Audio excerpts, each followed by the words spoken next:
Rhema வார்த்தை எரேமியா 29 அதிகாரம் 5 நீங்கள் வீடுகளை கட்டி குடியிருந்து தோட்டங்களை நாட்டி அவைகளின் கனியை சாப்பிடுங்கள். ஆண்டவர் இன்னைக்கு உங்களை பார்த்து சொல்றார், build houses and settle down, plant gardens and eat what they produce. யார பார்த்து சொல்றாருங்க? சிறையிருப்புல இருக்கிற இஸ்ரவேல் ஜனங்கள், எருசலேமிலிருந்து பாபிலோனுக்கு கொண்டு போகப்பட்டவர்கள். இன்னைக்கு சில பேர் நினைச்சுக்கிட்டு இருக்கிறீங்க, ஆண்டவர் இந்த சீசன்ல என்ன வனாந்தரத்துல ஒரு அனாதை மாதிரி விட்டுட்டார். ஆண்டவர் சொல்றாரு, பாபிலோன்ல குடியிருக்கிற இஸ்ரவேல் ஜனங்களை பார்த்து நீங்க வீடு கட்டுங்க, நீங்க தோட்டத்தை நடுங்கன்னு சொல்றார்.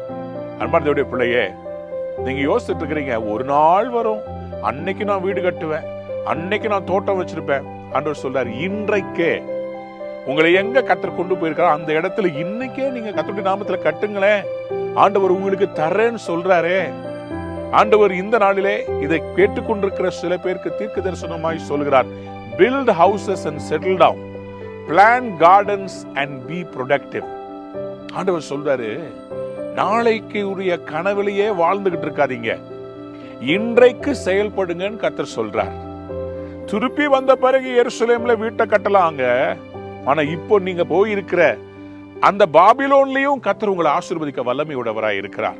தேவனுடைய பிள்ளைகளே, ஒருவேளை நீங்கள் இந்தியாவை விட்டு you might be probably living in a foreign country and you are saying I will build a house in India sometime later. நான் இந்தியாவில் அப்புறமா கட்டுவேன். இல்ல, the Lord is saying where you are, build a house, settle down, plant a garden. பாருங்க எவ்வளவு அழகான ஒரு தோட்டத்துல இருந்து நான் உங்களோட பேசி கொண்டிருக்கிறேன்.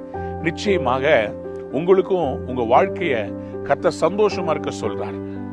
எந்த சூழ்நிலை இருந்தாலும் சரிங்க, நீங்க பாபிலோன்ல இருந்தாலும், நீங்க இஸ்ரவேல்ல ஜெருசலேம்ல இருந்தாலும், கர்த்தர் உங்களை பார்த்து சொல்றார், சந்தோஷமா இரு. இந்த சீசன் உங்களுக்கும் எனக்கும் கர்த்தர் கொடுத்திருக்கிற ஒரு வாய்ப்பு. தேசத்துல ரிசெஷன் இருக்கலாம், நிறைய வேலைகள் போகலாம், பொருளாதாரம் மோசமா இருக்கலாம். ஆனா கர்த்தர் சொல்றார், நான் உன்னை ஆசீர்வதிப்பேன். நீ சிறையிருப்புல இருந்தாலும் சரி, நான் உன்னை சிறையிருப்புலயே ஆசீர்வதிப்பேன். Even in the bondage, I will make you build a house. Even in this job, even in this place, தைரியமா இறங்குங்க. கர்த்தர் சொல்றாரு, God says, prophetic word for you. Build houses and settle down. Plant gardens and eat what they produce. Some new business you're going to start. Some new venture you're going to start. ஏதோ ஒண்ணு நீங்க ரொம்ப யோசிச்சுக்கிட்டே இருக்கீங்க. உங்கள் குடும்பத்திற்காக நீங்க ஒரு வீடு கட்டி தான் ஆக வேண்டும். உங்க பிள்ளைகளுடைய எதிர்காலத்திற்காக நீங்க செயல்பட்டுதான் ஆக வேண்டும். 70 ஆண்டுகள் இவர்கள் சிறையிருப்புல இருந்தாலும் கர்த்தர் இந்த 70 ஆண்டு நீ பரதேசிய போல வாடகை வீட்டுல இருன்னு சொல்லல, உங்களுக்கு சொந்த வீட்டை கட்டித்தரேன்னு சொல்றார். இன்றைக்கு இது தீர்க்க தரிசனமான வார்த்தை. God says, I will build your house and I'll give you a garden. God bless you. Have a wonderful day. Build your house and plant your garden. Amen.